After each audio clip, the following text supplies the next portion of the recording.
Aku disia-siakan oleh ibu mertua dan suamiku sendiri. Mereka menganggap kehadiranku tidak penting. Aku balas dengan kesuksesanku sebagai pengusaha berlian. Kini mereka menyanjungku dan mengemis untuk kembali. Halo Bunda, selamat datang kembali ya. Semoga Bunda semuanya dalam keadaan sehat dan bahagia ya. Sebelum masuk ke ceritanya silahkan Bunda-Bunda semuanya absen terlebih dahulu ya. Bunda semuanya dari daerah mana saja. Yang sudah subscribe semoga rezekinya lancar ya. Namaku Alia. Aku lahir dari keluarga sederhana di pinggiran kota Bandung. Ayahku seorang pensiunan guru, dan ibuku penjahit rumahan yang tangannya lihai menjahit kebaya untuk ibu-ibu pengajian. Hidup kami tidak mewah, tapi penuh cinta. Karena itu, saat aku menikah dengan Rian, aku percaya kehidupan rumah tanggaku akan menjadi kelanjutan dari kebahagiaan yang aku kenal sejak kecil. Rian adalah seorang manajer pemasaran di sebuah perusahaan farmasi swasta. Kami bertemu saat aku menjadi panitia seminar kampus dan dia datang sebagai pembicara tamu. Cara bicaranya tenang, caranya menatap membuatku merasa dihargai. Perkenalan kami berlangsung singkat, tapi cukup untuk menumbuhkan benih cinta. 6 bulan setelah itu, dia datang bersama ibunya untuk melamarku. Ibunya, Bu Lastri, adalah sosok wanita elegan yang sudah kehilangan suaminya sejak Rian masih remaja. Wajahnya cantik, tetapi tatapannya tajam dan dingin. Saat pertama kali bertemu, aku bisa merasakan bahwa dia menilaiku dari ujung kaki hingga ujung kepala. Tatapannya seperti bertanya, "Apa benar kamu pantas menjadi istri anakku?" Namun aku mencoba berpikir positif. Mungkin karena dia belum mengenalku, maka wajar jika dia belum bisa terbuka. Toh Rian tampak yakin padaku, dan itu sudah lebih dari cukup. Setelah pernikahan kami yang sederhana namun hangat, Rian memintaku tinggal di rumah ibunya untuk sementara. Katanya, ia ingin menabung lebih dulu agar bisa membeli rumah sendiri. Aku menyetujui, meskipun dalam hatiku terbersit kekhawatiran kecil. Tinggal serumah dengan mertua bukan perkara mudah, apalagi dengan ibu mertua yang belum sepenuhnya menerimaku. Hari-hari awal pernikahan kami terasa seperti surga yang dijanjikan. Rian lembut, perhatian, dan tak pernah absen menanyakan keadaanku setiap hari. Kami berbagi mimpi, bercanda di ruang tamu setiap malam, dan merencanakan masa depan dengan penuh semangat.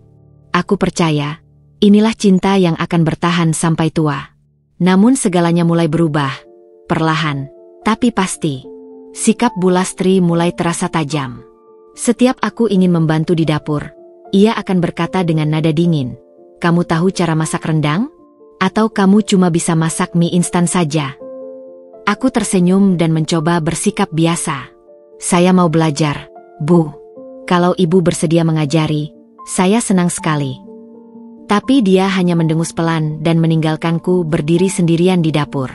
Perlakuan seperti itu terus berulang. Saat aku menyiapkan sarapan, dia akan memeriksa dapur dan mengeluh, "Telurnya kurang matang." Rian gak suka setengah matang begitu. Ketika aku mencuci pakaian, dia akan berkata, "Baju Rian jangan dicampur dengan bajumu." Ya, bajunya kan mahal, takut rusak. Rian, di sisi lain, mulai berubah. Awalnya dia tertawa menenangkan ketika aku mengeluh, berkata bahwa ibunya memang begitu dan aku tak perlu memasukkannya ke hati. Tapi lama-kelamaan, dia tak lagi membelaku. Saat Bu Lastri menegurku di depan keluarga besarnya hanya karena aku menyajikan teh terlalu manis, Rian hanya diam. Matanya menghindari tatapanku, seolah malu mengakuiku sebagai istrinya. Aku masih mencoba bersabar. Aku percaya cinta butuh perjuangan. Aku percaya lambat laun mereka akan menerimaku. Setiap pagi, aku menyiapkan sarapan untuk mereka, menyapu rumah, dan menjaga sikap meski hatiku mulai lelah. Satu-satunya pelarian yang kumiliki adalah menjahit. Hobi kecil yang diwariskan ibuku. Di sela-sela kesibukanku sebagai ibu rumah tangga, aku menjahit gaun kecil atau baju tidur, terkadang menjualnya secara online. Rian tahu itu, dan ia tak keberatan. Tapi Bu Lastri pernah berkata sinis, "Kalau memang gak bisa jadi istri yang pintar masak dan mengurus rumah, ya wajar cari uang tambahan. Tapi gak usah sok-sokan jadi wanita karir. Nanti lupa jadi istri." Kalimat itu menusuk. Tapi lagi-lagi, aku memilih diam. Rasa sepi mulai menyusup di sela-sela waktu. Rian lebih sering pulang larut, katanya lembur. Saat aku menyiapkan makan malam, dia bilang sudah makan di luar. Ketika aku ingin bicara dari hati ke hati, dia malah menyalakan televisi dan sibuk dengan gawainya. Aku merasa seperti hantu. Ada, tapi tak terlihat. Hidup, tapi tak dianggap. Istrinya, tapi seolah hanya sebagai pelengkap status sosialnya. Aku mulai bertanya-tanya dalam hati, apakah salahku hanya karena aku tidak berasal dari keluarga kaya? Pernikahan yang kupikir akan menjadi tempatku tumbuh, justru mulai mengurungku dalam ruang penuh ketidakberdayaan. Namun aku masih bertahan. Bukan karena aku lemah, tapi karena aku percaya, cinta akan menemukan jalannya. Aku tidak tahu bahwa ini baru permulaan dari badai yang lebih besar. Sudah 2 bulan aku tinggal bersama Bu Lastri sejak resmi menjadi istri Rian. Sejujurnya, aku tidak menyangka hidup dalam satu atap dengan mertua akan terasa begitu menyesakan. Bukan karena rumahnya sempit atau fasilitasnya kurang. Tidak sama sekali. Rumah Bu Lastri luas dan tertata rapi. Dindingnya bersih, perabotannya mahal, dan semuanya serba teratur. Tapi justru itu yang membuatku merasa seperti tamu tak diundang yang setiap geraknya diawasi. Pagi itu aku bangun lebih awal dari biasanya. Aku ingin menyiapkan sarapan sebagai bentuk pengabdianku, berharap bisa mencairkan sikap dingin ibu mertua. Aku memasak nasi goreng dengan telur dadar dan membuatkan teh hangat. Mungkin sederhana, tapi aku membuatnya dengan sepenuh hati. Saat Bu Lastri turun dari kamarnya, aku menyapanya dengan senyum. Pagi, Bu. Saya sudah siapkan sarapan. Silakan makan dulu sebelum berangkat senam. Dia melirik meja makan, lalu menoleh ke arahku tanpa senyum. Tehnya manis sekali. Ibu nggak biasa minum yang terlalu manis, nanti gula darah naik. Aku terdiam sejenak, mencoba menelan ludah. Maaf, Bu. Saya bikin yang baru. Tidak usah. Sudah kadung begini. Lain kali lebih peka sedikit. Orang rumah ini sudah tua semua, bukan anak-anak kampusmu. Kata, anak-anak kampusmu, itu seolah ingin mengingatkanku bahwa aku dulu hanya mahasiswi biasa yang, entah bagaimana, bisa, beruntung, menikah dengan anak semata wayangnya. Aku menunduk dan bergegas ke dapur untuk membuatkan teh yang baru. Tak lama kemudian Rian turun. Tubuhnya tampak lelah, matanya sembab. Aku menghampirinya dengan segelas air hangat. Kamu nggak tidur cukup semalam. Dia hanya mengangguk lemah dan duduk di samping ibunya, mengambil piring nasi goreng tanpa bicara sepatah kata pun padaku. Seketika suasana di meja makan menjadi dingin. Aku berdiri di dekat dapur, memandangi mereka makan dalam diam. Tidak ada sapaan pagi, tidak ada pujian sekecil apapun untuk makanan yang kubuat. Hanya keheningan dan ketegangan yang menekan dadaku seperti batu besar. Ketika Rian berangkat kerja, aku mengantarnya sampai ke garasi. Ia hanya berkata singkat, "Aku lembur hari ini. Jangan tunggu." Aku tersenyum samar dan mengangguk. Setelah mobilnya menghilang dari pandangan, aku kembali masuk rumah. Bu Lastri masih duduk di ruang tamu, memandangi layar ponsel. Kalau sudah selesai cuci piring, tolong bersihkan halaman depan. Banyak daun berserakan, katanya tanpa menoleh padaku. Baik, Bu. Jawabku pelan. Aku mulai membersihkan rumah seperti biasanya. Mencuci piring, menyapu lantai, menyiram tanaman. Padahal di rumah itu ada asisten rumah tangga yang datang 3 kali seminggu. Tapi entah kenapa, semua tugas rumah rasanya dilemparkan kepadaku. Pernah aku bertanya hati-hati, "Bu, mungkin saya bisa bantu pekerjaan lain selain bersih-bersih? Saya juga sedang menjahit pesanan. Baju dari teman kuliah dulu." Bu Lastri memotong perkataanku dengan tatapan tajam. "Kamu ini menantu atau pembantu yang minta libur? Di rumah ini, selama kamu belum bisa kasih cucu, sebaiknya fokus dulu jadi istri yang benar. Jangan sibuk dengan hobi-hobi yang gak penting." Aku terdiam. Aku ingin membela diriku. Tapi untuk apa? Setiap kali aku mencoba menjelaskan sesuatu, suara Bu Lastri akan terdengar lebih tinggi dari logika manapun. Malam harinya, aku menunggu Rian pulang. Jam sudah menunjukkan pukul 10 malam, tapi dia belum juga datang. Aku duduk di ruang tengah, memandangi ponsel. Tidak ada pesan. Tidak ada kabar. Hanya keheningan. Aku menoleh ke arah dapur. Di sana masih ada semangkuk sup ayam hangat yang kubuat khusus untuknya. Aku tahu dia suka sup ayam buatan ibunya. Jadi aku mencari resep dan mencoba membuatnya dari nol. Kupikir, mungkin itu bisa menyenangkan hatinya. Tapi pukul 11 malam, Rian baru datang. Tubuhnya lelah, dan ia terlihat tidak ingin bicara. Ia hanya menatapku sekilas lalu berjalan menuju kamar. "Mas, aku buat sup ayam. Kamu mau makan dulu?" Tanyaku hati-hati. "Sudah makan tadi," jawabnya singkat, bahkan tanpa menoleh. Aku menatap punggungnya yang menjauh. Hanya satu piring makan yang masih utuh di meja. Dan satu hati yang mulai hancur sedikit demi sedikit di sudut dapur rumah itu. Keesokan harinya, aku berbicara pada Maya, sahabat karibku sejak SMA, melalui telepon. "Maya, pernah nggak kamu ngerasa hidup bareng orang tapi seperti nggak dianggap?" Tanyaku sambil menahan tangis. Di ujung sana Maya terdiam sebentar. Lalu menjawab lembut, "Li, kamu tahu kamu pantas dicintai. Tapi kalau mereka nggak bisa lihat itu, mungkin kamu harus tunjukkan dengan cara yang lebih keras. Bukan dengan marah, tapi dengan bukti." Aku tak mengerti sepenuhnya kata-katanya saat itu. Tapi kalimat itu akan terus terngiang di kepalaku, saat nanti aku berdiri di puncak kesuksesan, sendirian, tanpa mereka di sisiku. Dan saat itu datang, aku ingin melihat apakah mereka masih menganggap kehadiranku tidak penting. Malam demi malam aku habiskan dalam diam. Di samping suami yang kini lebih akrab dengan layar ponselnya daripada dengan wajahku. Di bawah atap rumah yang mestinya menjadi tempat pulang. Tapi rasanya semakin asing setiap detiknya. Hubungan kami, entah sejak kapan mulai hambar. Aku tidak ingat terakhir kali Rian menatapku dengan mata penuh cinta seperti dulu. Tatapan yang dulu membuatku yakin akan menghabiskan sisa hidupku bersamanya, kini hanya menyisakan kehampaan. Hari itu, aku mencoba membuka percakapan saat Rian pulang kerja. Sore yang langitnya kelabu, udara sejuk, dan suara hujan ringan menetes di jendela. Aku menyiapkan teh hangat dan duduk di seberang Rian yang sibuk membuka laptopnya. "Mas, kita bicara sebentar. Yuk, aku cuma pengen ngobrol." Ia tidak menoleh, hanya menjawab sambil terus menatap layar. "Ngobrol soal apa?" "Apapun, Mas.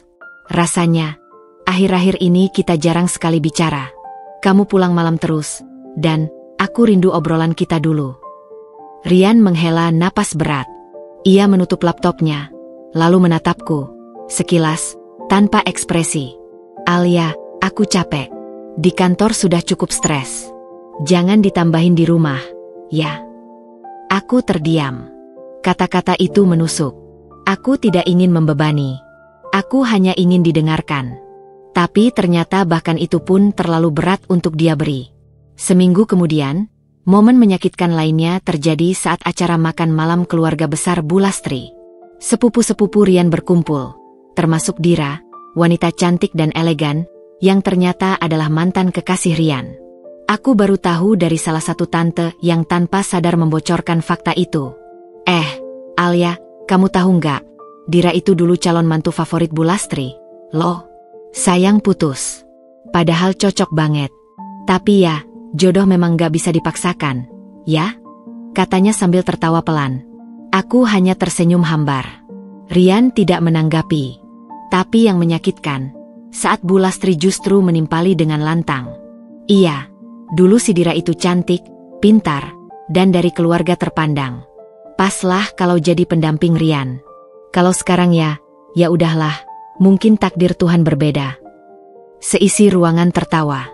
Tapi aku merasa seperti tertampar. Rian? Dia hanya diam. Bahkan tidak menggenggam tanganku. Tidak membelaku.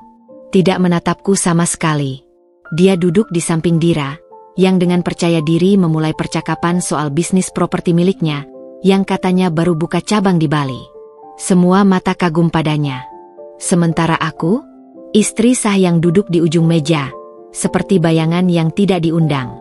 Malam itu, aku menangis dalam diam. Di kamar yang seharusnya menjadi tempat kami berbagi pelukan, aku tidur membelakangi Rian. Dan dia, tertidur tanpa mengucapkan satupun kata maaf atas hinaan yang baru saja kudengar di depan keluarga besarnya. Pagi-pagi, aku bangun dan menemukan Bu Lastri sedang berbicara di telepon. Suaranya cukup keras hingga terdengar dari tangga. Iya, Dir, kamu datang lebih sering aja ke sini. Biar Rian lihat perbedaanmu sama. Yang sekarang ini, aku masih percaya kamu yang terbaik buat dia. Aku terdiam di tangga. Nafasku tercekat. Rasanya seperti tenggelam dalam lumpur. Aku kembali ke kamar. Berdiri di depan cermin. Di sana, aku melihat bayangan perempuan yang semakin kurus. Matanya sayu, wajahnya pucat, dan senyumnya hilang entah sejak kapan. Perempuan yang dulunya penuh semangat, penuh cinta, kini menjadi istri yang dikucilkan, tak dianggap. Aku menggenggam kuat ujung meja rias. Dadaku bergetar hebat. Kalau mereka tidak bisa melihat nilaimu, itu bukan karena kamu tak berharga, tapi karena mereka menutup mata.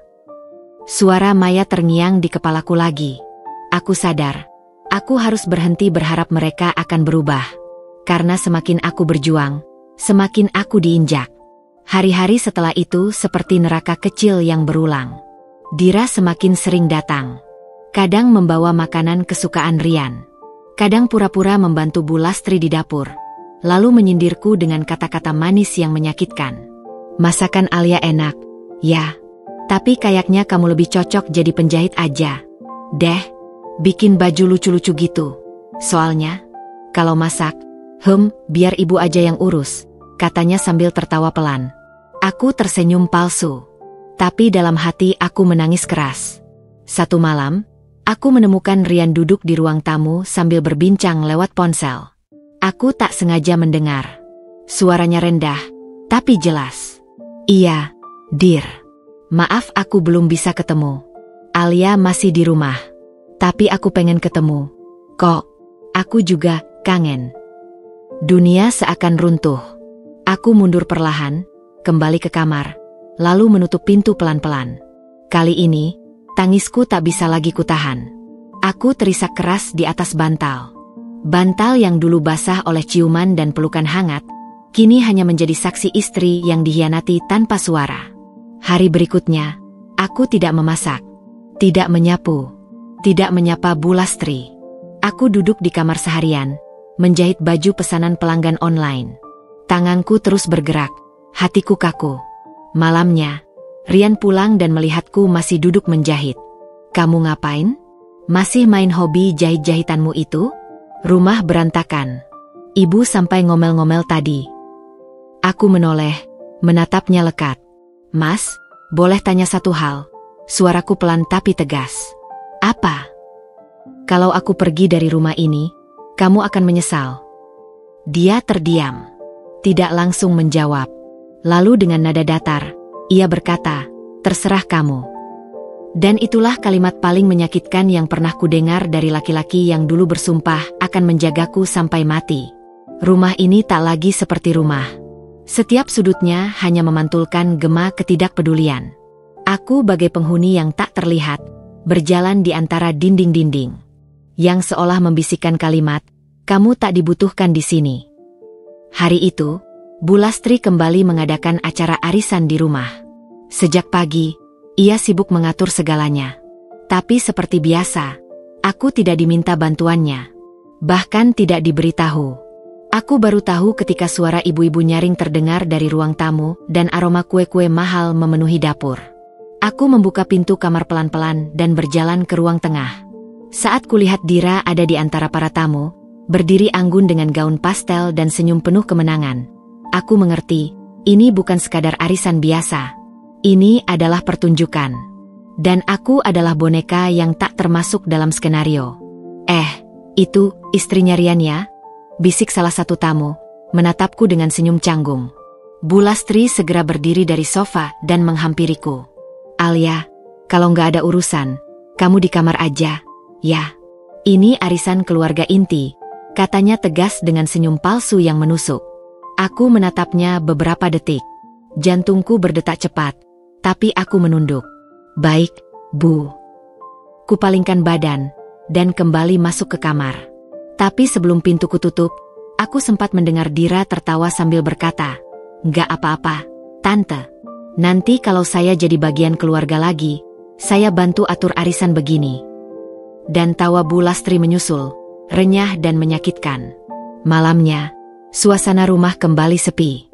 Aku melihat Rian duduk di ruang tengah, menonton televisi dengan wajah datar. Aku duduk di sampingnya, memberanikan diri bicara. "Mas, boleh bicara sebentar?" Rian menoleh sekilas. "Apa lagi?" Aku mengumpulkan napas. "Tadi siang ada arisan di rumah. Kenapa aku nggak tahu?" "Ya, memang itu acara ibu sama tante-tante. Kamu juga pasti nggak bakal ngerti obrolan mereka." "Mas," suaraku nyaris bergetar. "Kenapa kamu terus menjauh? Kenapa kamu seperti ikut memperlakukan aku seperti mereka? Aku ini istrimu, bukan pelayan, bukan musuh." Rian menghela napas panjang, lalu mematikan televisi. "Lihat, Alia. Aku nggak tahu kenapa hubungan kita jadi kayak gini. Tapi terus terang, kamu bukan seperti yang aku bayangkan." "Apa maksudnya?" tanyaku lirih. "Kamu terlalu sederhana. Terlalu biasa. Ibu bilang, kamu nggak cukup pintar membawa diri. Dan aku mulai sadar, mungkin memang kita terlalu beda. Aku butuh istri yang bisa mendukung karierku, bukan yang sibuk di rumah dengan benang dan jarum." Aku terdiam. Dadaku seperti ditusuk berkali-kali. Dan soal Dira, dia cuma teman lama. Ibu yang ingin dia sering datang. Aku nggak bisa menolak. Lanjutnya, "Jadi, kamu nggak pernah berusaha membelaku, karena kamu memang nggak percaya aku layak," bisikku. Rian tidak menjawab. Tapi diamnya lebih lantang dari 1000 penolakan. Beberapa hari kemudian, aku mendengar kabar dari pembantu rumah tangga bahwa Bu Lastri dan Rian sedang menyusun rencana. Awalnya aku tak paham. Sampai aku mendengar sendiri saat mereka bicara di ruang tamu, mengira aku tak ada di rumah. Kalau Dira bisa masuk lagi ke hidup Rian, aku yakin bisnis Rian bisa lebih berkembang. Ayah Dira punya jaringan luas. Alia? Dia cuma bisa jahit baju kampungan di rumah. Apa gunanya? "Kamu ingin aku cerai?" tanya Rian ragu. "Kalau dia yang pergi sendiri, kamu nggak perlu cerai. Biarkan dia merasa nggak tahan. Tinggal kasih tekanan sedikit lagi." Aku berdiri di balik tembok, mendengar setiap kata dengan napas tertahan. Inikah keluarga yang kucoba perjuangkan selama ini? Inikah pria yang dulu bersumpah akan melindungiku? Air mata jatuh tanpa bisa kutahan. Tapi ada sesuatu yang berbeda kali ini. Bukan hanya sedih, tapi juga marah. Perih yang membakar perlahan. Aku kembali ke kamar. Kupandangi meja jahit kecilku. Di atasnya, beberapa pesanan gamis dan gaun anak-anak menunggu diselesaikan. Ada satu set kain satin dengan permata imitasi kecil yang kupasang sendiri malam sebelumnya. Tiba-tiba aku tahu satu hal. Aku tidak boleh terus-menerus jadi korban. Jika mereka ingin aku pergi, maka aku akan pergi. Tapi tidak sebagai wanita yang kalah. Aku akan bangkit. Akan membuktikan. Dan ketika saat itu tiba, aku tak akan kembali, bahkan saat mereka berlutut memohon. Pagi itu langit mendung. Angin bertiup pelan lewat jendela kamar yang sedikit terbuka, seolah membawa isyarat akan datangnya badai.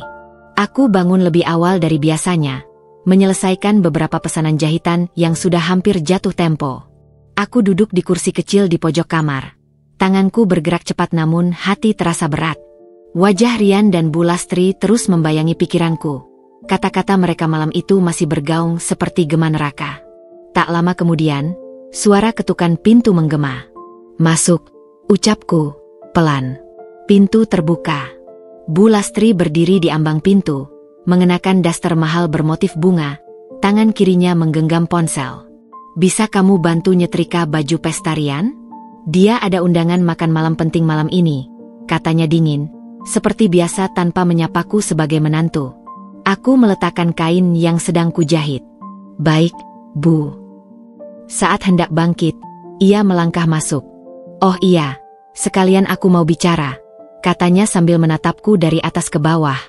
"Aku nggak tahu sampai kapan kamu bisa terus di rumah ini dengan posisi kayak begini. Alia, aku bukannya kejam, tapi realita tuh perlu diterima. Kamu bukan tipe yang cocok jadi istri Rian. Aku diam. Tapi pandanganku tetap menatap matanya, menahan perih. Lihat dirimu, lanjutnya. Kamu itu, kecil, pemalu, gak berpendidikan tinggi, dan apa sih yang bisa kamu banggakan? Jahit-menjahit kayak gitu? Di keluarga ini kita bicara bisnis ratusan juta, bukan baju-baju recehan yang dijual online. Tanganku mengepal di pangkuan. Napas kuatur agar tetap stabil. Sementara Dira, dia sudah kerja di perusahaan properti milik ayahnya. Elegan, cerdas, berwibawa. Orang-orang bahkan masih anggap dia cocok jadi istri Rian. Bukan kamu, ujarnya lagi dengan senyum sinis. Aku menelan ludah, mencoba membalas dengan tenang. Kalau memang saya tidak cocok, Bu, kenapa dulu mengizinkan kami menikah? Bu Lastri mendengus. Karena kamu tahu cara memikat Rian dengan wajah polos dan akting lugu itu. Tapi pernikahan bukan soal jatuh cinta, Alia. Pernikahan butuh pasangan yang selevel. Dan kamu bukan satu level dengan kami. Perlahan, aku berdiri. Terima kasih sudah jujur, Bu. Kenapa? Sakit hati? Tanyanya mengejek. Aku menatapnya, kali ini tidak dengan ketakutan, melainkan dengan ketegasan yang belum pernah keluar sebelumnya. Sakit hati, iya. Tapi bukan karena hinaan ibu, melainkan karena saya baru sadar. Selama ini saya berusaha keras diterima di tempat yang tak pernah mau membuka pintu untuk saya. Bu Lastri melipat tangan di dada. Kamu mau pergi? Aku hanya tersenyum kecil. Belum.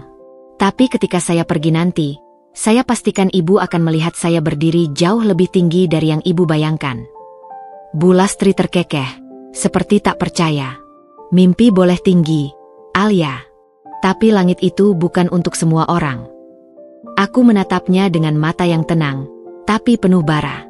Dan kadang, orang yang tidak diperhitungkan justru jadi ancaman paling besar. Dia terdiam.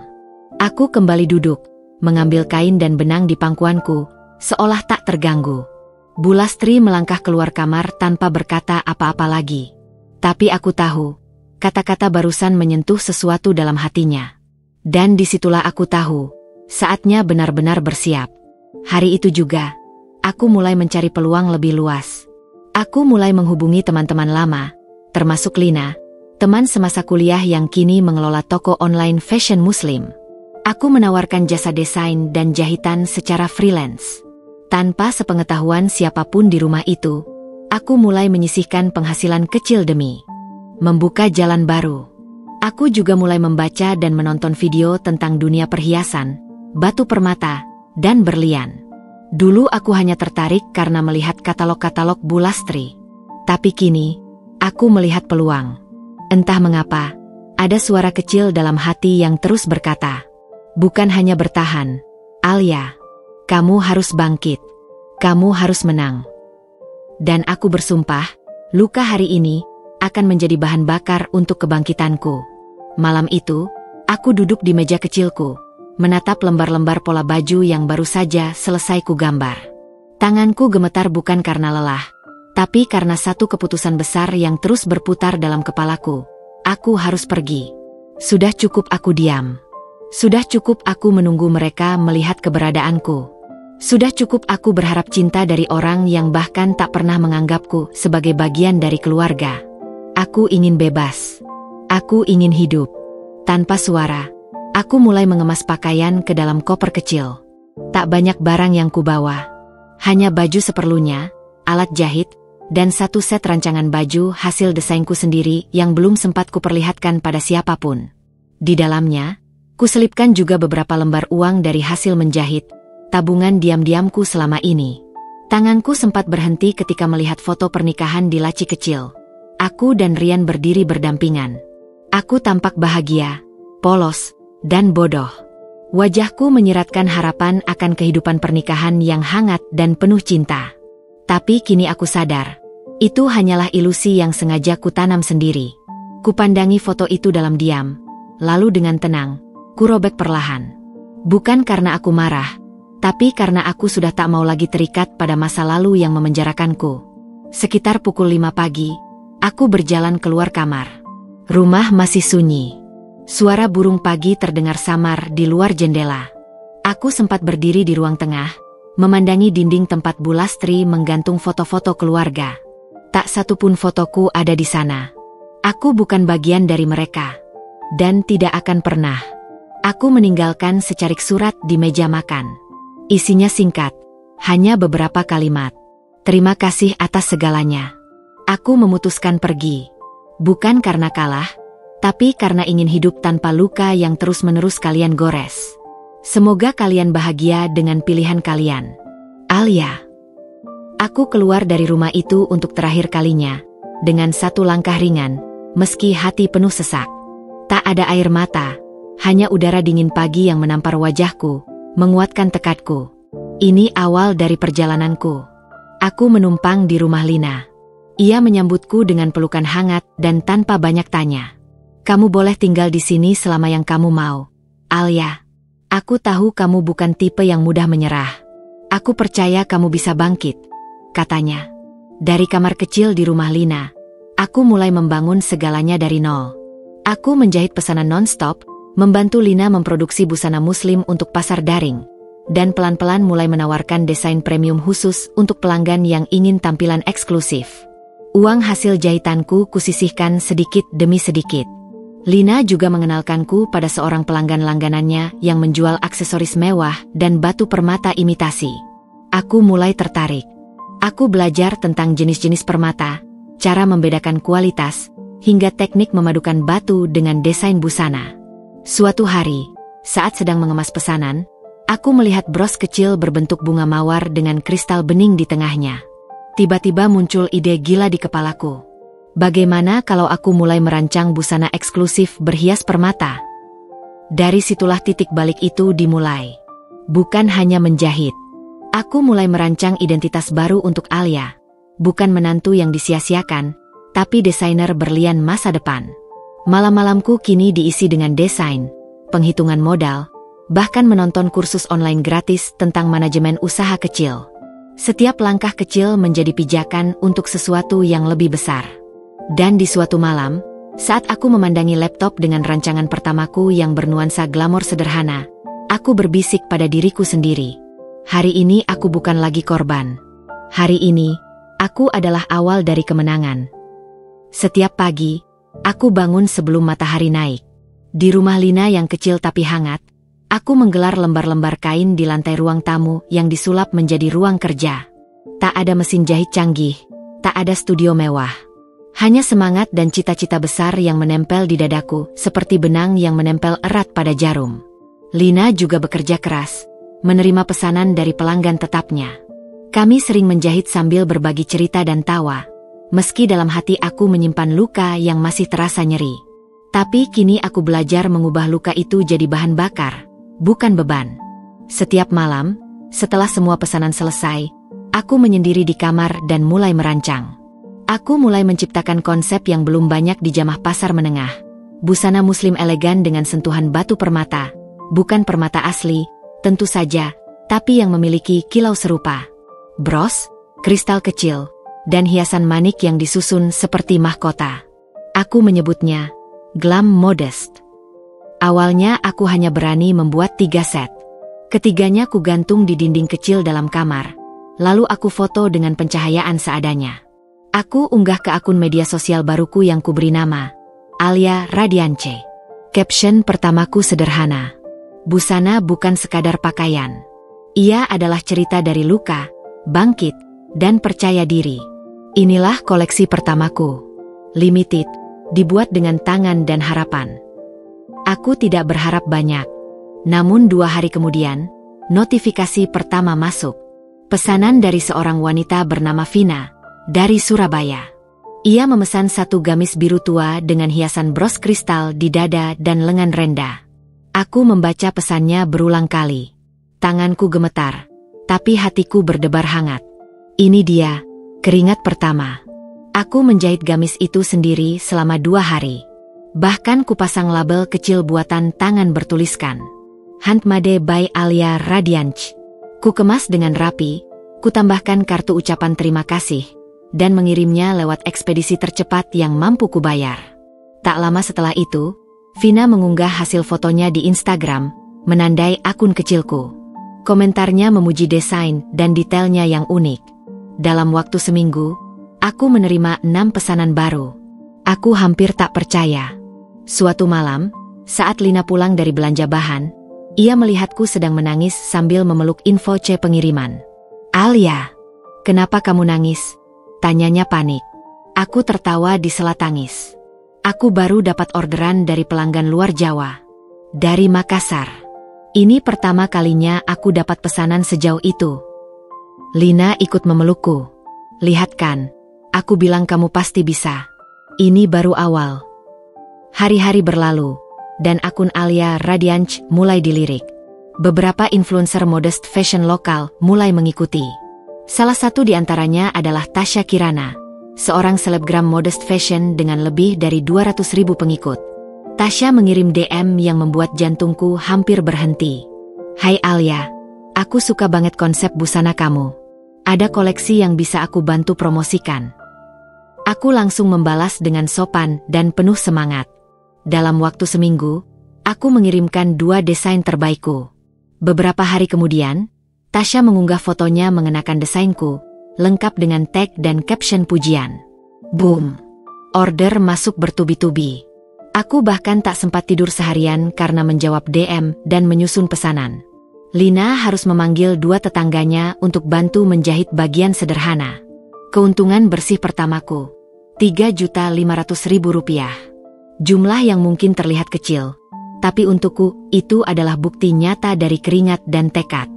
Aku duduk memandangi nota pengiriman sambil menahan air mata. Bukan karena lelah, tapi karena untuk pertama kalinya dalam hidupku, aku merasa dihargai. Bukan karena status. Bukan karena jadi istri siapa, tapi karena diriku sendiri. Karena karyaku.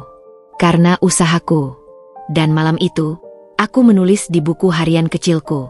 Rian dan Bulastri mungkin takkan pernah tahu bahwa gadis yang mereka anggap tak penting ini sedang tumbuh. Tapi suatu hari nanti, mereka akan melihatnya sendiri. Langit sore itu menggantungkan awan kelabu. Aroma tanah yang basah mulai tercium dari sela-sela jendela. Namun di hatiku justru tak ada mendung sama sekali. Sudah 1 bulan aku dan Lina bekerja tanpa henti. Siang menjadi waktu untuk menjahit dan mengemas. Malam menjadi waktu merancang desain baru dan mengatur strategi pemasaran. Meski kelelahan sering datang tanpa permisi, tak sekalipun aku mengeluh. Justru, ada semacam energi baru yang menyala setiap kali melihat satu persatu pesanan masuk. Hari itu spesial. 47 pesanan berhasil kami kirim dalam seminggu terakhir. Jumlah yang membuatku ingin menangis. Dulu, aku dihina karena tidak berguna. Kini, aku bisa menciptakan sesuatu yang orang tunggu-tunggu. Dengan tanganku sendiri. Dengan caraku sendiri. Saat aku tengah mencatat stok bahan yang mulai menipis, Lina menerobos masuk ke kamar dengan wajah tak biasa. Napasnya memburu, mata membelalak, dan tangannya menggenggam ponsel.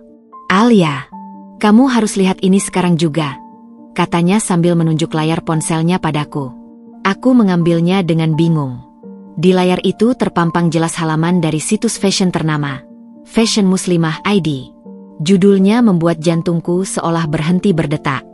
Alia Radianche, brand lokal yang menggabungkan elegansi permata dan kesederhanaan iman. Foto profil yang diambil dari unggahan Tasya Kirana, di mana ia mengenakan salah satu desain gamis premiumnya, menjadi gambar utama artikel tersebut. Di bawahnya, tersusun rapi paragraf demi paragraf yang menceritakan tentang perjalananku. Mereka menyebut Alia Radianche sebagai permata baru di dunia modest fashion lokal, dan aku sebagai wanita inspiratif yang membalikan luka menjadi cahaya. Tanganku gemetar. Aku duduk perlahan di lantai kamar, tak mampu berkata apa-apa selain menatap layar ponsel. Ini nyata. Bisikku. Lina tertawa sambil memelukku dari belakang. Nyata. Kamu viral, Alia. Akun kamu sekarang dikejar banyak orang. Lihat, followers naik ribuan dalam 1 malam. Aku membuka Instagram. Notifikasi DM dan mention terus bermunculan. Banyak yang memuji koleksi glam modestiku. Ada juga yang bertanya kapan koleksi selanjutnya akan rilis. Beberapa akun verified bahkan mulai mengikuti. Salah satu DM menarik perhatianku.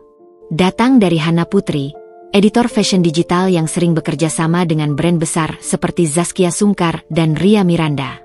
Hai Alia, I'm Hana from Wardah Mode Talks. Kami sedang menyusun daftar desainer lokal inspiratif untuk liputan video bulan depan. Kamu bersedia diwawancara? Aku hampir tak percaya. Namun yang tak aku ketahui, berita itu bukan hanya menyebar di dunia maya. Di rumah besar milik Bu Lastri dan Rian, suasana jauh berbeda. Ruangan itu tenang, tapi tidak nyaman. Rian duduk di ujung meja makan dengan ponsel di tangan, membaca artikel yang sama. Wajahnya kaku. Di seberangnya, Bu Lastri juga memegang ponsel, memelototi foto Alia dengan pandangan sulit ditebak. Ini benar-benar Alia? Tanyanya pelan, nadanya lebih tajam dari biasanya. Rian tak langsung menjawab. Ia menatap layar dengan bingung, seakan masih mencoba memahami realita di depan matanya. Dia sekarang jadi desainer. Gumamnya, lebih pada dirinya sendiri daripada menjawab ibunya. Alia Radianch. Jadi ini akun yang sering disebut-sebut itu? Aku pikir nama itu hanya gimmick. Ujar Bu Lastri. Kali ini suaranya terdengar seperti menahan emosi yang tak tahu harus dikeluarkan dalam bentuk apa. Ia meletakkan ponselnya dengan kasar di atas meja. Perempuan itu benar-benar cari perhatian. Tidak cukup dia mempermalukan kita dengan pergi begitu saja tanpa pamit. Sekarang dia ingin mendominasikan media juga. Rian menggeleng, pelan, hampir tak sadar bahwa ia melakukannya. Dalam benaknya, potongan kenangan masa lalu kembali mengalir. Saat Alia duduk di teras rumah dengan mata sembab, sendirian. Saat ia membiarkan ibunya memperlakukan Alia seperti pembantu rumah. Saat ia sendiri terlalu pengecut untuk membela perempuan yang dulu ia sebut sebagai istri. Ada yang menggeliat di dada Rian. Penyesalan. Baru sekarang ia sadari, kehilangan terbesar dalam hidupnya bukanlah harta, tapi kehilangan seseorang yang diam-diam membawa cahaya. Sementara itu, malam mulai turun di rumah Lina. Aku duduk di beranda kecil, menyandarkan tubuh pada tiang bambu. Secangkir teh jahe hangat dalam genggaman, sisa semangat dari hari yang panjang. Lina duduk di sebelahku, melipat brosur bahan dari supplier baru. Apa kamu pernah membayangkan hal ini akan terjadi? Tanyanya sambil tersenyum. Aku menggeleng, pelan. Dulu aku cuma ingin bertahan hidup. Sekarang, aku merasa hidupku baru dimulai. Kami diam beberapa saat, menikmati semilir angin. Di seberang jalan, lampu-lampu rumah mulai menyala satu persatu. Dunia terus berjalan, tapi hatiku kini tidak tertinggal di belakang. Lalu aku bergumam, lebih pada diriku sendiri. Kalau mereka tahu sekarang, masihkah mereka menganggapku tidak penting? Tapi sebelum pertanyaan itu menyesap terlalu dalam, aku menghapusnya dengan senyum. Aku sudah tak butuh pengakuan dari siapapun. Karena akhirnya, aku telah mengakui diriku sendiri. Hari-hariku akhir-akhir ini berjalan cepat, bahkan terlalu cepat. Sejak artikel tentang Alia Radianche terbit di Fashion Muslimah ID, duniaku berubah drastis.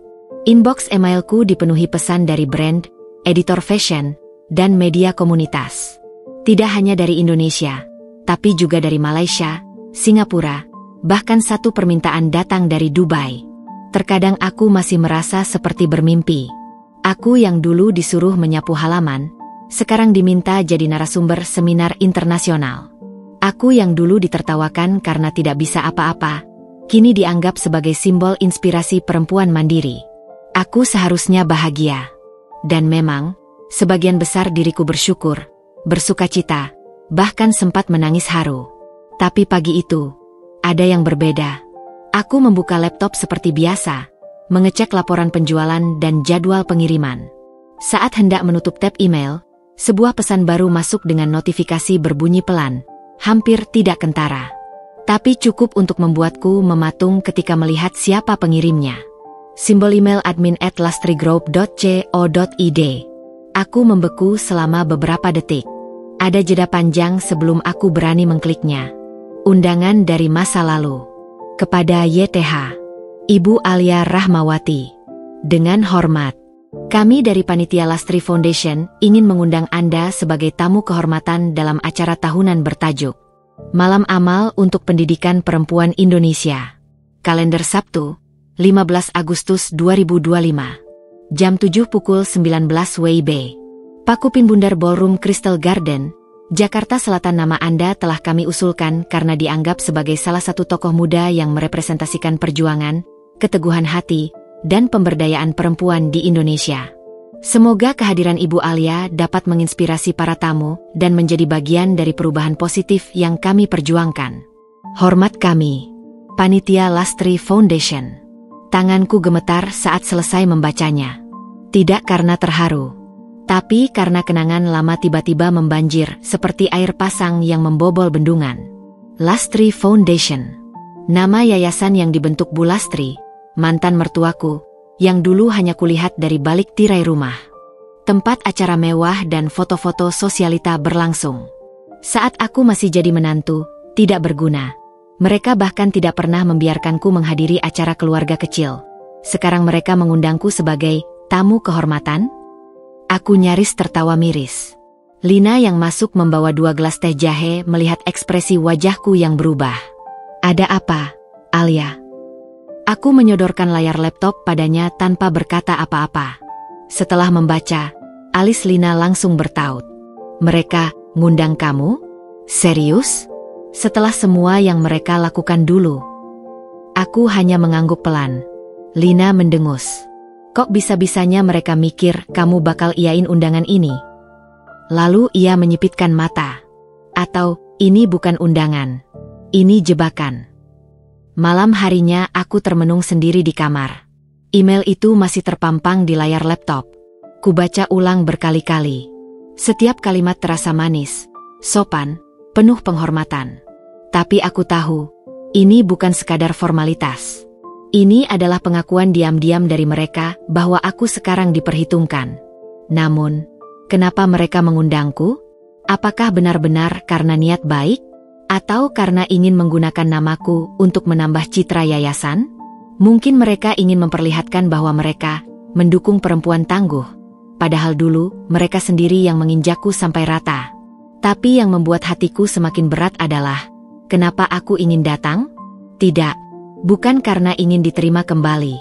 Tapi karena bagian terdalam dari diriku ingin membuktikan bahwa aku bukan perempuan lemah seperti yang mereka kira. Aku ingin berdiri di ruangan itu, dengan gaun hasil desainku sendiri. Aku ingin mereka melihat bahwa aku bisa, tanpa bantuan mereka, tanpa dukungan siapapun dari keluarga itu. Namun aku juga sadar, datang bukan berarti tunduk. Tapi aku juga tak mau memberi mereka kesempatan untuk memanipulasiku lagi. 2 hari kemudian, sebuah paket besar datang dari Kurir Express. Penerimanya, Alia Rahmawati. Pengirim, Lastri Foundation. Kubuka perlahan. Di dalamnya ada sebuah gaun malam warna gading dengan detail bordir mewah dan kristal di bagian leher. Gaun yang indah, tak diragukan lagi. Tapi yang membuatku tercekat adalah kartu kecil yang terlampir. Harap mengenakan ini saat malam amal Lastri Foundation. Kami ingin setiap tamu kehormatan tampil seragam untuk sesi foto resmi. Aku menatap gaun itu lama. Mataku panas. Mereka tidak hanya mengundangku. Mereka masih mencoba mengontrolku. Ternyata bagi mereka, aku masih boneka yang bisa dipoles, dipajang, dan diatur. Seolah mereka bisa mencuci bersih luka-luka masa lalu dengan satu undangan formal dan sepotong gaun. Balasan yang menentukan arah. Malam itu, aku duduk kembali di depan laptop. Kali ini aku tahu apa yang harus kutulis.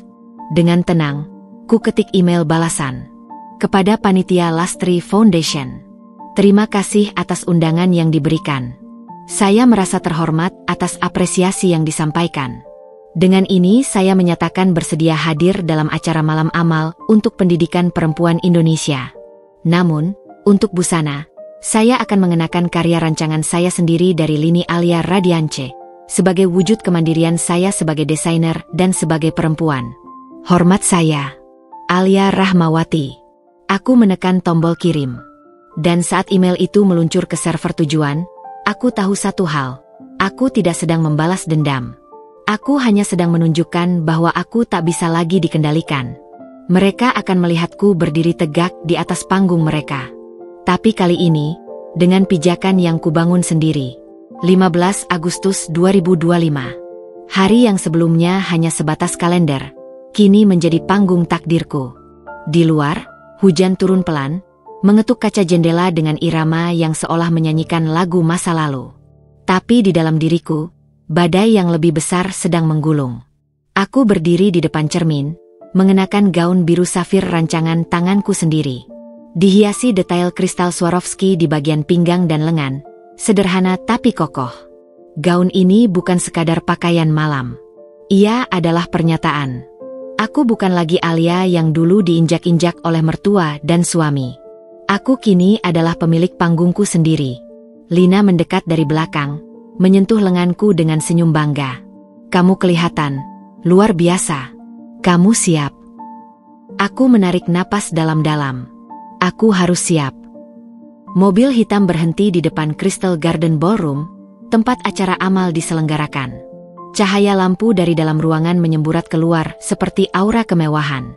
Kilatan kamera menyambutku bahkan sebelum aku membuka pintu mobil sepenuhnya. Aku turun dengan langkah tegap. Para tamu yang baru saja memasuki ballroom berhenti dan berbisik. Ada yang langsung mengenaliku. Ada yang perlu waktu. Tapi semua mata akhirnya mengarah padaku. Bukan karena aku cantik, tapi karena aku berbeda. Aku melangkah di atas karpet merah menuju meja VIP yang sudah disiapkan untukku. Saat itulah, mataku bertemu dengan pandangan yang dulu membuatku kecil. Bu Lastri. Dan duduk di sebelahnya, dengan jas abu-abu elegan dan wajah yang menegang saat melihatku. Rian. Mantan suamiku. Aku tak menghindari pandangan mereka. Aku tatap balik, tenang, penuh martabat. Bu Lastri jelas terkejut melihat penampilanku yang tak mengenakan gaun dari mereka. Bahkan ekspresi wajahnya tampak tidak bisa memutuskan antara kagum, canggung, atau malu. Sementara Rian, ia tampak seperti sedang menelan batu. Tegang, bersalah, dan tak bisa memalingkan mata. Tapi aku tak berkata apa-apa. Karena malam itu bukan tentang mereka. Malam itu tentang aku. Setelah makan malam, acara utama dimulai. Lampu diredupkan. Sang MC berdiri di atas panggung dan mulai memperkenalkan para tamu penting. Saat namaku disebut, suaranya penuh semangat dan tepuk tangan langsung menggema. Hadirin yang kami hormati, malam ini kita kedatangan tamu spesial. Seorang perempuan hebat, desainer sekaligus pengusaha berlian, pendiri Alia Radiance, inspirasi banyak perempuan Indonesia, Ibu Alia Rahmawati. Kilatan kamera menyambar dari segala arah.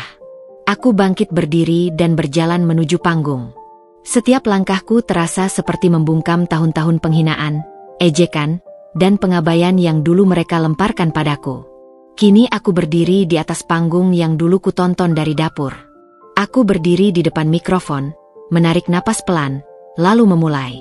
Selamat malam. Hari ini saya berdiri di sini bukan sebagai istri siapapun. Bukan sebagai menantu siapapun. Saya berdiri di sini sebagai Alia, seorang perempuan yang dulunya dianggap tak penting, bahkan tak pantas duduk di meja makan keluarga. Saya berdiri di sini karena saya pernah gagal. Pernah diremehkan. Pernah dikatakan tak akan pernah bisa apa-apa. Tapi justru karena itu semua, saya belajar berdiri lebih tegak. Kepada setiap perempuan yang pernah merasa kecil, saya ingin katakan, kamu berharga. Bahkan saat dunia memalingkan wajahnya darimu, tetaplah berdiri. Karena kamu pantas berdiri. Malam ini, saya tidak hadir untuk membalas. Saya hadir untuk menjadi bukti bahwa tak ada luka yang tidak bisa disembuhkan oleh kekuatan diri sendiri. Tepuk tangan pecah. Banyak yang berdiri. Beberapa perempuan menatapku dengan mata berkaca-kaca. Tapi yang paling mencolok adalah, Bu Lastri tidak berani menatapku. Rian bahkan menunduk. Selesai turun dari panggung, aku berjalan kembali ke meja VIP. Baru beberapa langkah aku duduk. Bu Lastri berdiri dan menghampiriku. Alia. Suara itu terdengar jauh lebih kecil dari biasanya. Tak ada superioritas. Hanya getir. Terima kasih. Sudah datang. Gaunmu indah sekali. Lebih indah dari semua yang pernah kupunya. Aku mengangguk. Tak tersenyum. Tapi juga tak marah. Terima kasih, Bu. Ia ragu-ragu. Lalu berkata lebih pelan. Saya minta maaf. Saya salah menilai kamu dulu. Saya minta maaf. Di belakangnya, Rian berdiri kaku. Tak berani bersuara. Aku menatap keduanya lama. Permintaan maaf diterima, Bu. Tapi, saya tidak bisa kembali ke masa itu. Saya tidak ingin kembali menjadi Alia yang disuruh tidur di dapur, yang dianggap tidak ada, yang hanya dilihat sebagai beban. Bu Lastri menunduk. Ia tampak menahan tangis. Rian akhirnya bersuara pelan. Alia, kalau kita mulai lagi dari awal. Aku menoleh ke arahnya. Rian, kataku tenang. Kamu sudah memilih mengabaikanku ketika aku bahkan belum tahu siapa diriku. Sekarang aku tahu. Dan aku tidak akan membiarkan siapapun mencabutnya lagi dariku. Aku tidak ingin mereka hancur. Tapi aku juga tidak akan memberi mereka tempat dalam hidupku, hanya karena mereka sekarang melihat nilai yang dulu mereka tolak. Mereka melihat kilau berlian di luar. Tapi mereka tak tahu tekanan, luka, dan gelap yang membentuknya. Malam itu aku pulang.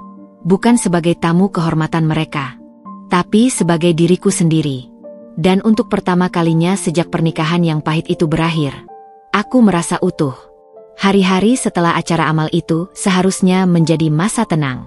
Namun bagi seorang perempuan yang pernah disia-siakan, ketenangan adalah kemewahan yang tak bertahan lama, terutama saat masa lalu mencoba menyusup kembali.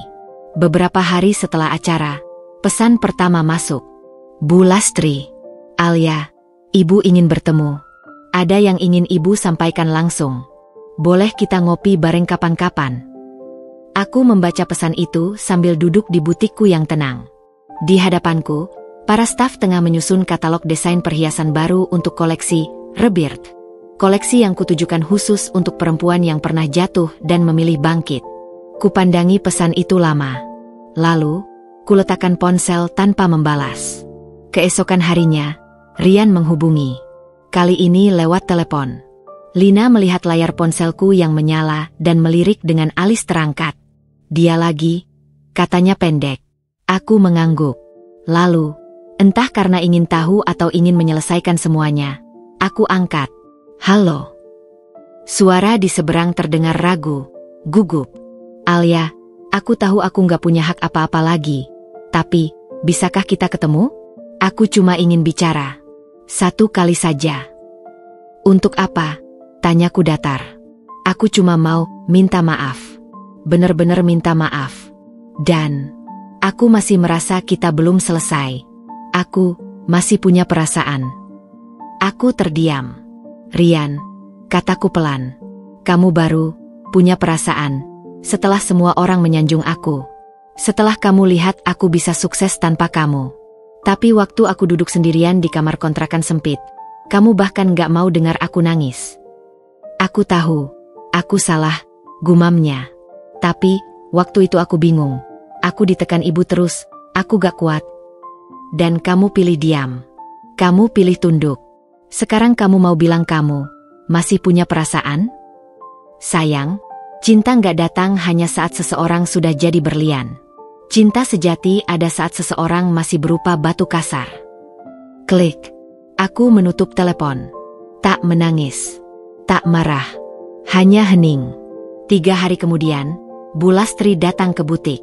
Ia muncul tanpa pemberitahuan, mengenakan pakaian batik mahal dan wajah riasan tipis, berusaha tampak hangat. Para staf langsung terdiam saat melihat siapa yang datang. Alia, sayang, kamu cantik sekali sekarang. Katanya begitu masuk. Aku keluar dari ruang kerjaku, menghampirinya. Bu, seharusnya ibu buat janji dulu. Ibu cuma sebentar. Nak, ibu cuma mau bilang maaf. Dan ibu tahu ibu salah dulu. Tapi ibu juga ibu kamu. Ibu ingin kita bisa baik lagi. Bisa seperti keluarga. Aku menatapnya dalam-dalam. Wajah yang dulu menertawakanku saat aku hanya bisa masak di dapur kontrakan sempit. Wajah yang bilang aku tak pantas jadi istri Rian. Wajah yang mengatakan aku cuma beban. Bu, saya bukan anak ibu. Saya cuma mantan menantu yang dulu ibu anggap nggak penting. Air muka Bu Lastri berubah. Ia mencoba tertawa kaku. Alia, jangan keras kepala. Ibu sudah tua. Ibu cuma ingin hubungan baik. Ibu bahkan bisa bantu promosiin usaha kamu.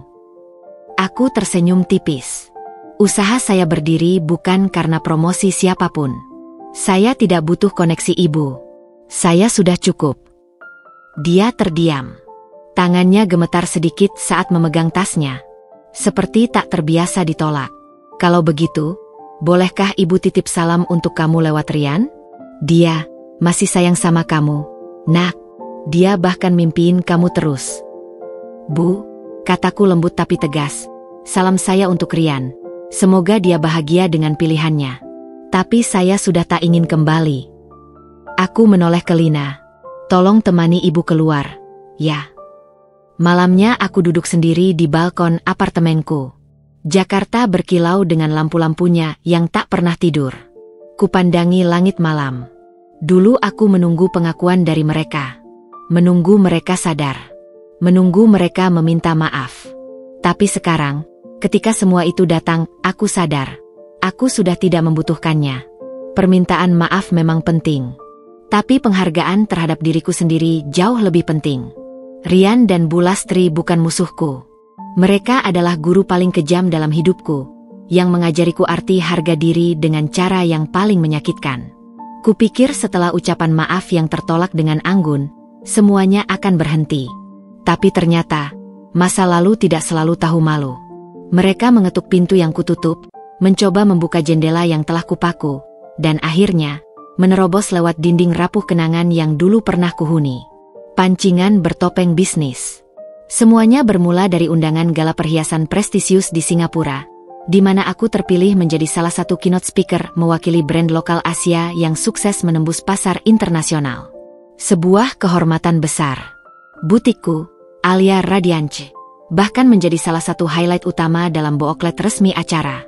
Tapi rasa bangga itu terpotong saat aku membaca satu nama dalam daftar sponsor kolaboratif. Mahendra Global Supplies, Rian Mahendra. Aku sempat mengira mataku salah baca. Tapi tidak. Namanya terpampang jelas, lengkap dengan logo perusahaan kecil ekspor-impor perhiasan yang baru dibangunnya. Dia benar-benar mencoba masuk dari sisi yang lain. Gumamku lirih sambil meletakkan undangan di meja. Lina, yang melihat gelagatku, langsung duduk di sebelah. Dia ikut gala itu. Aku mengangguk. Sponsor. Sepertinya dia mau pakai dalih bisnis untuk dekati aku lagi. Lina mendengus. Beraninya. Aku menatap undangan itu lama. Bukan karena bimbang, tapi karena dalam hati kecilku, aku tahu ini bukan lagi tentang perasaan. Ini tentang prinsip. Tentang garis yang tak boleh lagi dilintasi. Di hari acara, aku mengenakan setelan putih tulang dengan potongan elegan dan bros berlian dari Rebirth Collection. Bukan sekadar aksesori, tapi simbol dari semua luka yang sudah kutempa menjadi kekuatan. Aula penuh kilau itu terasa asing namun akrab. Kilau lampu gantung dan lensa kamera bukan lagi hal yang membuatku gugup. Aku berdiri di tengahnya sebagai perempuan yang dulu dianggap tak penting, kini jadi pusat sorotan. Setelah aku turun dari panggung selesai berbicara soal etika dan emosi dalam desain perhiasan, barulah dia muncul. Rian. Berdiri ragu di dekat area buffet, mengenakan setelan jas abu-abu muda. Senyumnya masih sama. Dulu membius, sekarang hambar. Ia melangkah pelan mendekatiku saat sebagian tamu asyik makan dan berfoto. Alia, sapanya pelan, hampir seperti gumaman permintaan maaf. Rian, jawabku, datar tapi tidak kasar. Dia menatapku, matanya mencoba mencari celah, entah simpati, nostalgia, atau kelembutan yang mungkin masih tertinggal. Aku tahu kamu mungkin gak suka aku ada di sini. Tapi aku sponsor acara ini jauh sebelum tahu kamu akan hadir. Waktu tahu kamu jadi pembicara, aku malah senang banget. Dia tertawa kecil, canggung, bangga. Aku menatapnya tanpa berkata apa-apa. Menunggunya bicara langsung ke intinya. Alia, aku bukan cuma datang buat bisnis. Aku ingin bicara. Serius. Aku tahu aku salah. Tapi, aku gak bisa berhenti mikirin kamu. Aku sadar aku kehilangan sesuatu yang gak bisa diganti. Aku ingin, mungkin kita bisa mulai dari awal. Sebagai mitra, partner, atau setidaknya, teman. Ah, kata yang sama yang dulu kupinta darinya saat aku masih tertatih. Teman. Kini ia tawarkan itu, bukan sebagai empati, tapi sebagai cara agar ia tetap ada di orbitku. Tidak, Rian. Dunia ini sudah berubah. Dan aku bukan lagi gravitasi yang bisa kamu tarik sesuka hatimu. Aku menarik napas panjang. Menatap langsung ke matanya. Tidak dengan benci, tapi dengan jarak.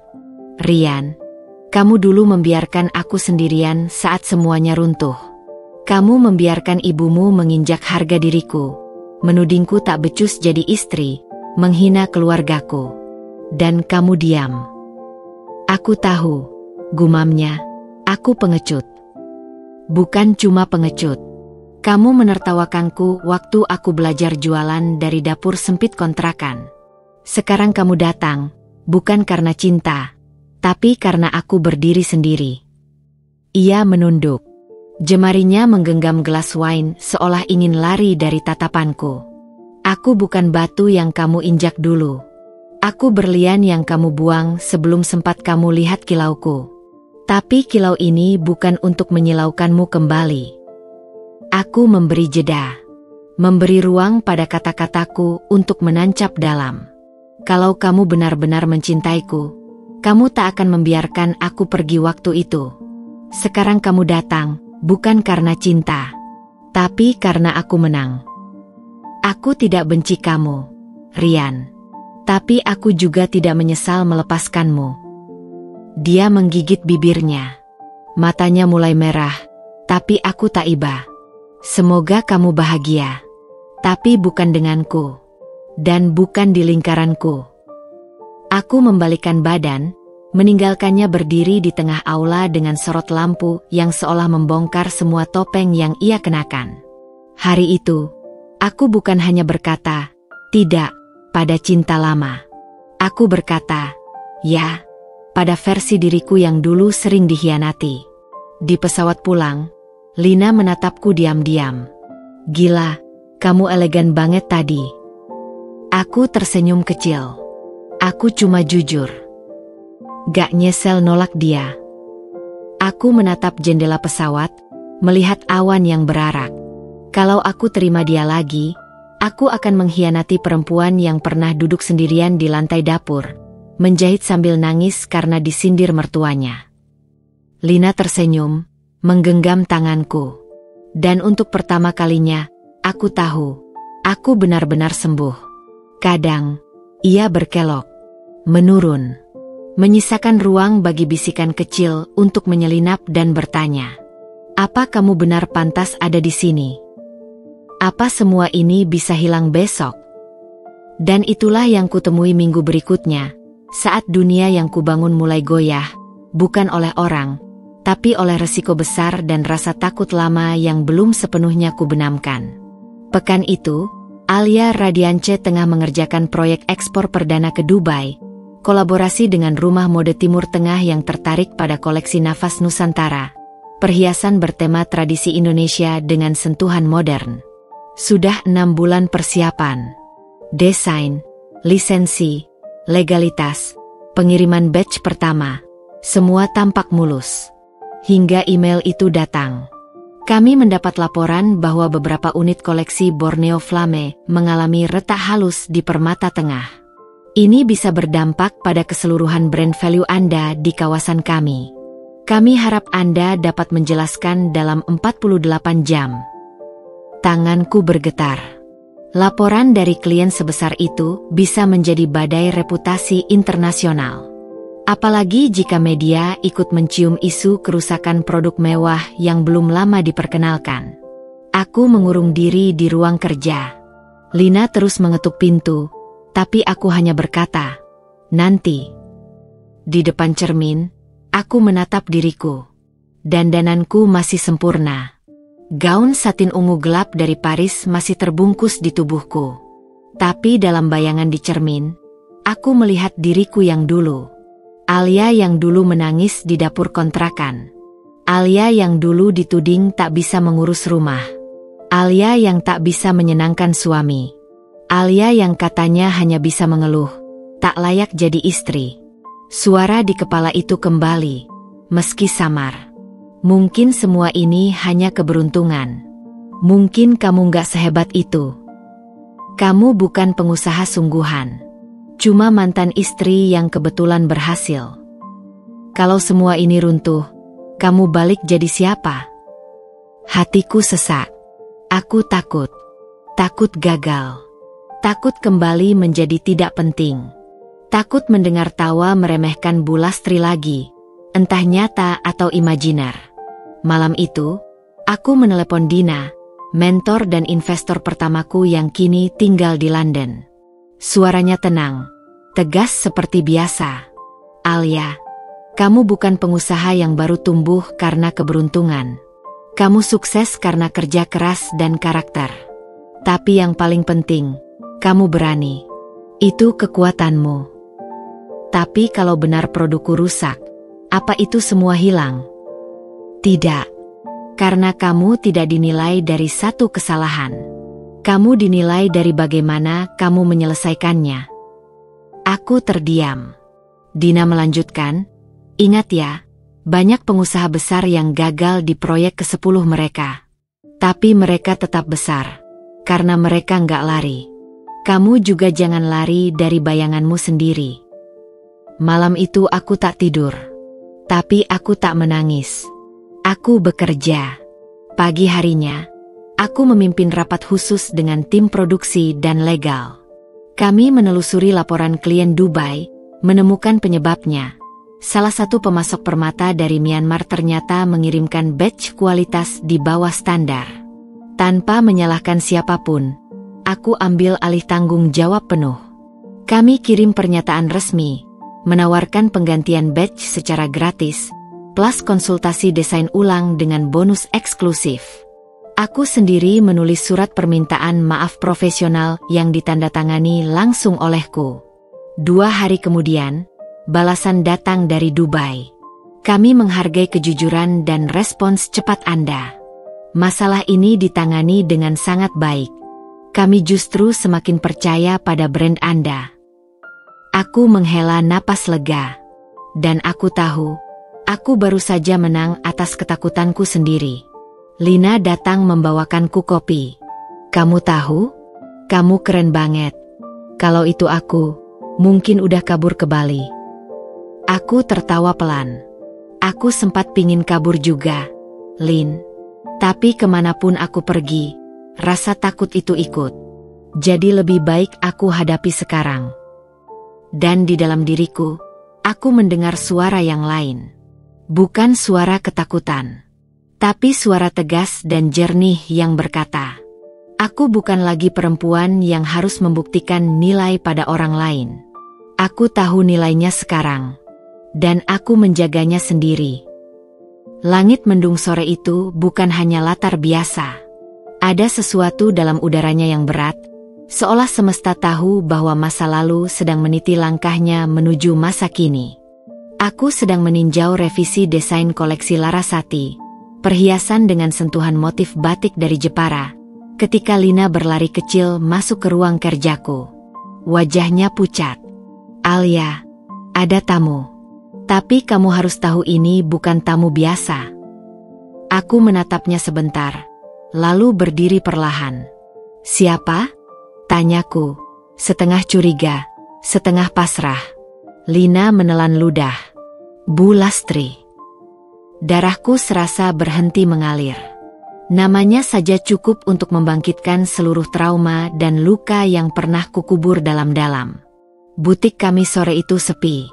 Di ruang depan, duduk seorang wanita yang sangat aku kenal, tapi juga nyaris tak kukenali. Bu Lastri. Dulu berdiri bak ratu, kini membungkuk seperti perempuan renta yang kehilangan arah. Baju yang ia kenakan lusuh, wajahnya kusam, dan sorot matanya tidak lagi dingin, melainkan hancur. Rambutnya tidak tersisir rapi seperti biasanya, dan jari-jarinya gemetar saat menyentuh gelas air yang diberikan stafku. Ia berdiri saat melihatku, tapi tidak bergerak maju. Seolah tahu, batas antara kami bukan sekadar meja, tapi masa lalu yang belum pernah benar-benar ditutup.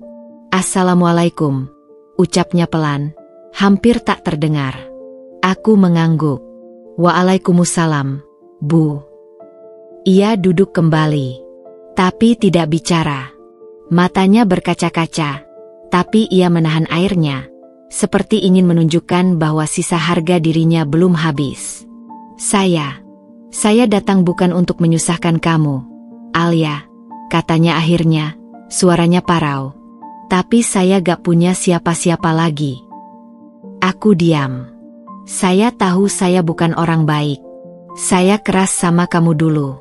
Saya bilang kamu gak cukup pintar, gak cukup cantik, gak cukup segalanya buat anak saya.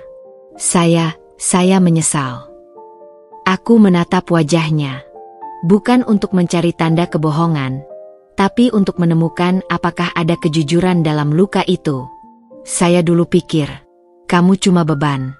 Kamu cuma numpang hidup.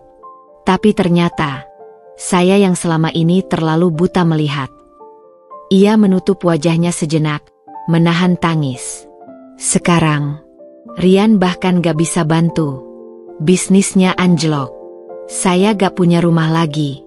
Saya tidur di rumah saudara yang mulai keberatan. Saya gak tahu harus kemana lagi. Ia menunduk. Dan untuk pertama kalinya, Bu Lastri tidak terlihat seperti musuh, tapi manusia yang patah. Aku duduk perlahan di depannya. "Bu Lastri," kataku tenang, "saya gak pernah lupa bagaimana ibu memperlakukan saya. Saya tidur di lantai karena ibu bilang kamar lebih pantas buat peliharaan. Saya makan terakhir, karena katanya saya belum layak menikmati apapun sebelum berkontribusi sebagai istri." Ia menunduk makin dalam. Saya menangis sendiri hampir tiap malam, karena merasa tidak dilihat, tidak dihargai, tidak dicintai. Bahkan saat saya keguguran, ibu bilang itu karma. Air matanya jatuh sekarang. Ia tidak bisa menahan lagi.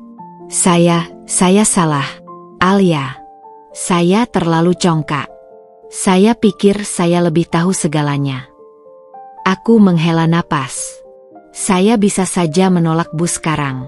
Saya bisa bilang, nikmati saja balasan dari perlakuan ibu dulu. Tapi kalau saya melakukan itu, saya gak ada bedanya dengan ibu yang dulu. Ia menatapku, penuh harap dan rasa malu. "Saya akan bantu ibu," lanjutku. Matanya membesar. "Saya akan minta staf saya bantu cari tempat tinggal sementara. Saya juga punya relasi di yayasan sosial yang bisa bantu ibu pelan-pelan bangkit. Tapi saya tidak bisa menjanjikan keajaiban. Saya hanya bisa bantu secukupnya." "Terima kasih." Suaranya parau. "Saya gak pantas dapat ini." Aku tersenyum tipis. "Mungkin tidak. Tapi bukan itu intinya. Ini bukan tentang pantas atau tidak, Bu. Ini tentang saya. Saya ingin membebaskan diri saya dari dendam. Saya sudah cukup lama hidup dalam bayang-bayang sakit. Sekarang, saya ingin hidup dalam terang yang saya ciptakan sendiri." Ia menangis. Bukan karena sedih semata, tapi karena diberi tangan saat ia kira semua pintu telah tertutup. Saat ia pulang dengan mata sembab dan hati penuh rasa campur aduk, Lina menghampiriku. "Kamu yakin?" tanyanya. Aku menatap ke arah pintu butik yang baru saja tertutup. "Aku gak yakin semua orang bisa berubah," jawabku pelan. "Tapi aku yakin, aku sudah berubah. Dan itu sudah cukup.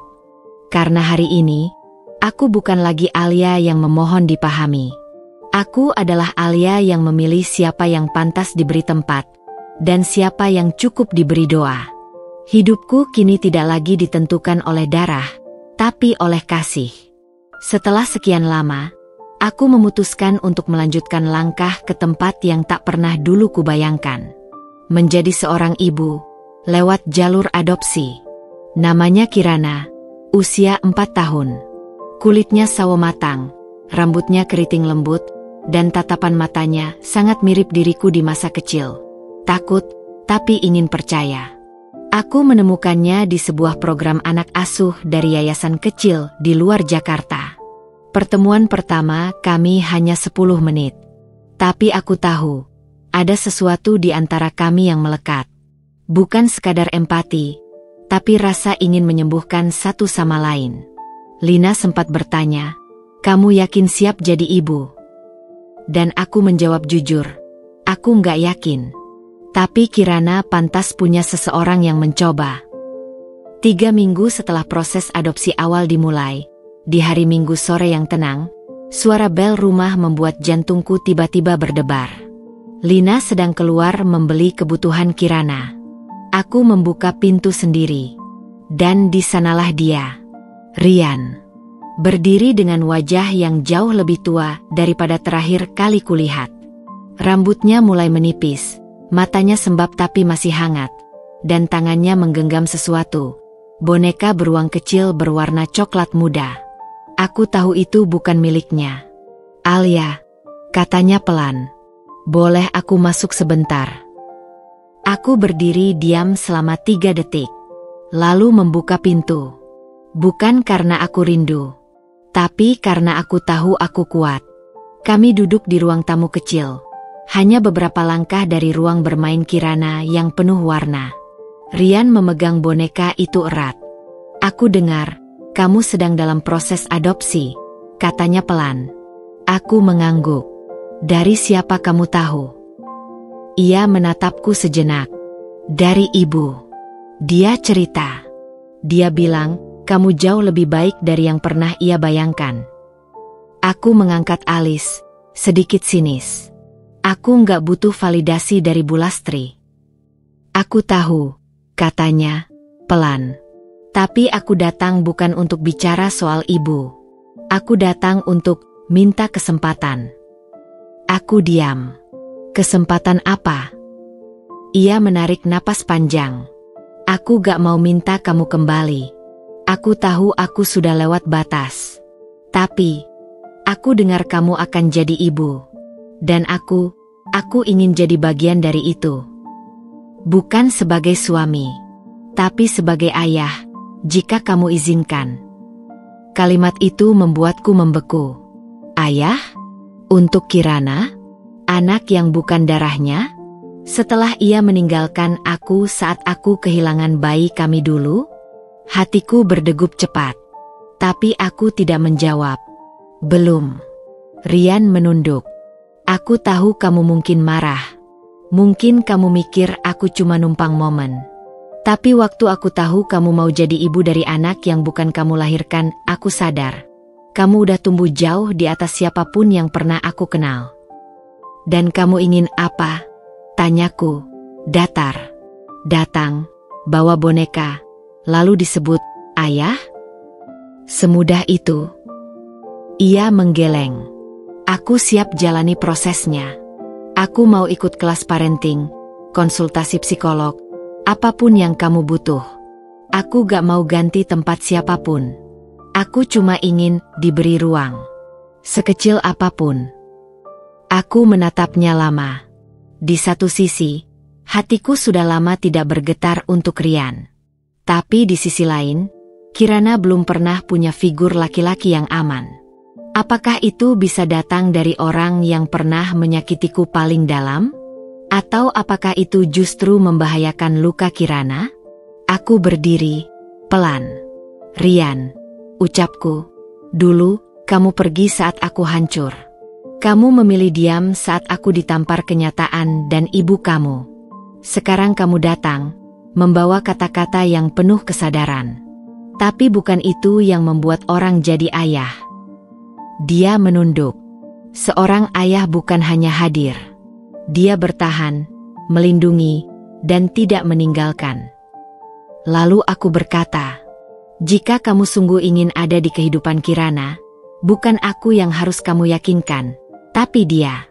Dan itu butuh waktu dan kesabaran. Rian pulang sore itu tanpa janji, tapi juga tidak ditolak. Aku belum memutuskan apapun, tapi aku tahu, aku bukan perempuan yang sama yang dulu dia tinggalkan. Dan Kirana, gadis kecilku, bukan boneka penebus rasa bersalah siapapun. Lina kembali malam itu dan mendengarkanku bercerita. Kamu akan izinkan dia? Tanyanya. Aku menjawab sambil memandangi Kirana yang tertidur di pangkuanku. Aku akan lihat seberapa jauh seseorang benar-benar ingin berubah. Karena pengampunan itu bukan pintu otomatis. Ia butuh kunci dan usaha. 3 tahun. Waktu yang cukup untuk membuat luka mengering, tapi belum tentu hilang. Tapi bagiku, bukan tentang menghapus luka, melainkan memeluknya, menjadikannya bagian dari cerita, bukan pusat dari hidupku. Hari ini, aku tidak sedang menatap cermin dan mencari siapa diriku. Hari ini, aku tahu persis siapa aku. Hari ini bukan hanya ulang tahun Kirana. Hari ini juga hari ibu. Sebuah kebetulan? Mungkin. Tapi bagiku, ini semesta yang berbicara. Bahwa semua yang kutanam dalam kesunyian, dalam pengkhianatan, dalam kejatuhan, akhirnya tumbuh dan berbunga. Rumah ini berdiri di atas lahan yang dulu kosong, dengan desain yang kutulis sendiri di atas tisu kafe, dan dibangun dari hasil kerja keras menjual perhiasan dari tangan yang pernah gemetar karena rasa takut, kini dipenuhi tawa. Anak-anak berlarian. Musik lembut mengalun dari speaker kecil. Balon warna pastel menggantung di langit-langit. Dan di tengah semua itu, Kirana, gadis kecilku, anak yang tidak kulahirkan tapi sangat kupilih. Ia mengenakan gaun putih dengan renda di ujungnya. Pita ungu menghiasi rambutnya. Di tangannya, sebuah kartu ucapan yang ia tulis sendiri. Untuk Ibu Alia, terima kasih sudah memilih aku. Aku cinta ibu. Kirana. Tangisku jatuh diam-diam saat membacanya. Bukan karena sedih, tapi karena aku tahu, aku berhasil menjadi orang yang dulu sangat kubutuhkan. Rian datang, seperti yang ia lakukan beberapa bulan sekali. Tidak sebagai suami, tidak sebagai cinta lama, tapi sebagai seseorang yang sedang belajar bagaimana menjadi sosok yang tidak meninggalkan. Ia duduk di pojok, membawa buku cerita sebagai hadiah. Kirana menyambutnya hangat, tapi tidak lebih. Tidak ada pelukan, tidak ada panggilan, ayah. Dan Rian tidak pernah memaksa. Ia hanya berkata padaku saat berpamitan. Aku tahu ini bukan tentang memperbaiki apa yang dulu rusak, tapi tentang menjaga apa yang sekarang tumbuh. Terima kasih sudah membiarkan aku belajar. Dan untuk pertama kalinya, aku tidak merasa marah, tidak merasa getir. Aku merasa lega. Karena pengampunan bukan berarti melupakan, tapi memilih untuk tidak membiarkan masa lalu memenjarakan masa depan. Bu Lastri duduk di kursi roda, digandeng oleh perawat dari yayasan. Matanya redup, tubuhnya ringkih, tapi ada keheningan yang menyampaikan lebih banyak daripada kata-kata. Kami tidak pernah benar-benar berbaikan, tapi kami belajar menerima. Setiap bulan aku menjenguknya. Setiap kali aku pergi, ia selalu mengulang kalimat yang sama. Saya tidak pantas dimaafkan, tapi saya senang bisa melihat kamu jadi orang baik. Dan setiap kali, aku menjawab, saya tidak menjadi baik karena Anda. Saya menjadi baik meski Anda. Itulah bentuk keberanianku yang terakhir, menyapa orang yang pernah menjatuhkan, bukan dengan peluru, tapi dengan keutuhan. Malam hari, setelah semua pulang, aku duduk di kamar Kirana. Lampu temaram, boneka-boneka berserakan, dan ia tertidur di pelukanku. Di tangannya, masih ada boneka beruang coklat lusuh dari Rian. Satu-satunya benda dari masa lalu yang kami biarkan tetap tinggal. Kupandangi wajah kecilnya. Wajah yang dulu takut disentuh, kini tenang dalam pelukan.